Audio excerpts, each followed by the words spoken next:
Okay, so one of the things that you're going to be asked to do is identify the slope and the y-intercept given an equation. So if you're given this equation, you have to remember that the m is always with the x. Oops, kind of writing this backwards. So it's always with the x. M always with x. So that means, I'm having a hard time writing, sorry. Okay, this means that if you look at what you've got over here, the x is labeled right here. So you have to look at what number is in front of that. And the number that's in front of this x, see how this negative is kind of stuck in the middle? I'm going to rewrite this equation with the negative on the top. Okay, that might help to see a little bit more. So the number in front of the x is not just a 1, but it's a negative 1. So I'm going to put that in there on top of putting the negative on top. So this means that the m, which is the slope, is negative 1 over 4. So you would write the slope is m equals negative 1 over 4. Now they're going to ask us for the y-intercept. So you just write here that the y-intercept, I don't know if you remember, but the letter that we use for the y-intercept is b. And in this case, if this is the m, that means that the other number has to be the b. And in this case, your b is equal to 3. So that's labeling m and b from an equation. So if you can do that, then you're already one step forward. The next thing is I might give you a graph. So with these graphs, you're going to be asked to do the same thing. So you're going to ask to be label the m and the b. So the slope, which is the m, and you're going to be asked to label the y-intercept, which is the b. Now when I look at a graph, the easiest one to label for me is the y-intercept. So I'm just going to write that the y-intercept, it really doesn't matter which order you do this in. Okay. Remember that the letter is b.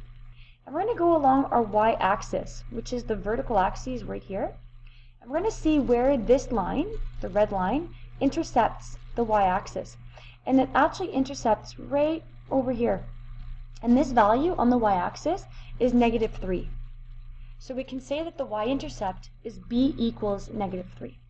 So we're done with the y-intercept. Now it's the slope. The slope is not so easy on a graph, so we're going to use the formula that we learned for slope. In order to be able to calculate the slope, you need 2 points that are directly on the grid. So that means directly on the plus. So I'm going to have one right here. I'm going to move up. That one doesn't work. That one either. That one either. That one either. And I look at this one and I think, okay, this one is exactly on the grid. There are maybe others, so we'll keep moving. These are no good. These are no good. There is another one right here. So really it doesn't matter which 2 points you pick. I'm just going to pick these two because it's the first two that I had. And we're going to make a right triangle. Okay, so there's my right triangle. And we're going to count the rise. So rise, you're either rising up or you're going to rise down. So we're going to go from here, 1, 2, 3, 4, 5. So I'm rising 5, and I'm running out 1. Now what you need to be careful for is the scaling. Here, if I count my scaling, I'm actually going up by 1s. Okay, so there's 1, 2, 3, 4, I end up at 5. So I can count 5 squares, and 5 squares equals to 5 units. And then here, I look at my x-axis, 1, 2, 3, 4, 5, and that's also scaled by 1s, which means 1 square is equal to 1 unit. You just want to simplify this, so 5 divided by 1 is 5. Here's the important part, is analyzing this. So you look at your slope, you're thinking, okay, it's 5. But my line is going down from left to right. So if my line goes down from left to right, my slope actually needs to be negative. So you can say the slope is m equals negative 5. Okay, so I've got my slope and I've got the y-intercept. I'm good. So I can move on to actually graphing this kind of stuff. So in order to graph this, you have to label your m and you have to label your b. Okay, those are 2 things that you always need to label. I like labeling my m first from an equation, just I find it a little bit easier. So we saw in the first example that the m is always with the x. So since the negative 4 is with the x, it means that my slope is equal to negative 4. My b value is then equal to 2. Okay, so in order to do this, the y-intercept is a point where the line intercepts the y-axis. And this is where you start from. So we're going to start at the y-axis. Okay, this is your y-axis. And we're going to start at 2. So I'm going to go to 2 and I'm going to put a dot. But 1 point is not enough to draw a line. We need a few more. And that's why we use the slope. So just remember the b is first, and then the m is next. So m has a formula. The formula for m, I'm just going to write it underneath, is rise over the run, which means the slope is usually a fraction. When it's simplified, it's not, but it usually is a fraction to make it a bit easier. -4 is not a fraction. So what you need to do is you need to make it into a fraction, which means we're going to turn it over 1. You can turn any non-fraction into a fraction by putting over 1. So we're going to go back to our point and realize that our rise is -4, which means you rise down in this case.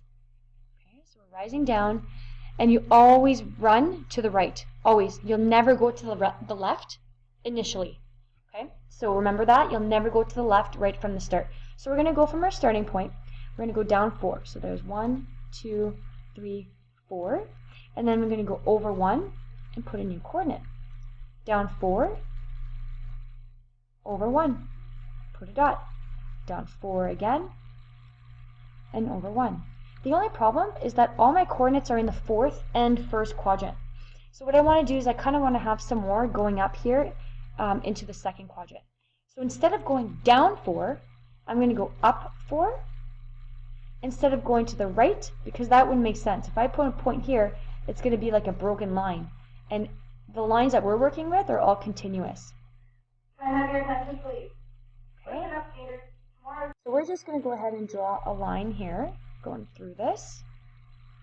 Okay. Once you draw the line going through this, my computer's a bit frozen, but just make sure you draw a line going through these points. And from there, you just have to label the equation with the letters and numbers here. So you just write y equals -4x plus 2. My computer's frozen, so I'm not really able to do it, but hopefully this helped. There's one more type of example where the scaling is not equal to 1, but I gave that example if you go to OneNote in the first section, so 6.1. You just have to be able to describe what the slope means. So describing what the slope means and describing what the y-intercept means in certain situations.